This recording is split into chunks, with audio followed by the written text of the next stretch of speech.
Salut tout le monde, bienvenue à une série qu'on a décidé de partir sur les GM québécois qui sont à la DreamHack Montréal. Donc j'ai avec moi le premier joueur qu'on va interviewer aujourd'hui, c'est Simon Lacasse-Labelle, donc que vous connaissez bien sous le nom de Jig. Donc on va lui poser quelques questions sur son histoire, son parcours, tout ça.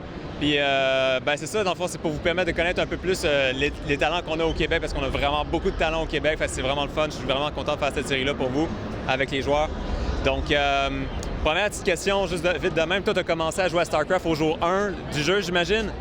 Ouais, j'ai commencé au début du jeu. Peut-être pas au jour 1, dans les premiers mois, je te dirais, mais j'ai pas fait de la bêta. Puis, c'est ça, je te dirais, la première année, Wings of Liberty au début. T'avais-tu fait d'autres jeux à RTS avant StarCraft? Je jouais un peu à Age of Empires pour le fun. That's it. Quand est-ce que tu as atteint GM pour la première fois? Je te dirais, c'est quand j'ai switch pour René. Okay. Je jouais sur Europe avant, j'étais prêt à aller pogner GM, j'ai switch sur René, j'ai pogné GM genre one shot. C'était-tu genre 2013, 14, tu t'en rappelles-tu, plus ou moins? Ou... 2012, 2011 peut-être, dans ce bout-là. OK, donc pas mal avec l'ouverture de la Ligue dans le fond.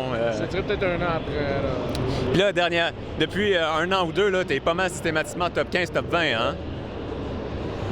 Peut-être, je sais pas trop pour vrai. Je joue un peu moins sérieusement depuis ce temps-là. Je suis plus pour le fun. Mais quand je m'y mets, là, je pogne top 10, top 5 même des fois. OK, quand même, on a vraiment un high GM ici, puis assez impressionnant. Donc, juste pour savoir, est-ce qu'il y a un joueur historiquement, un pro qui t'a inspiré plus que d'autres, qui t'a poussé plus? Ouais, je te dirais Life, back in the days, avant qu'il se fasse pogner pour le match fixing. Life, il était vraiment sick. C'est un des meilleurs Zerg selon moi là, à vie de StarCraft 2. Puis sinon, récemment, je te dirais Serral, il vient me chercher, il est sick. Il est vraiment sick aussi. Seul Foreigner qui a d'avoir les résultats de même. Puis, y a-t-il quelque chose à propos du jeu StarCraft qui fait que tu as vraiment eu envie de t'investir autant?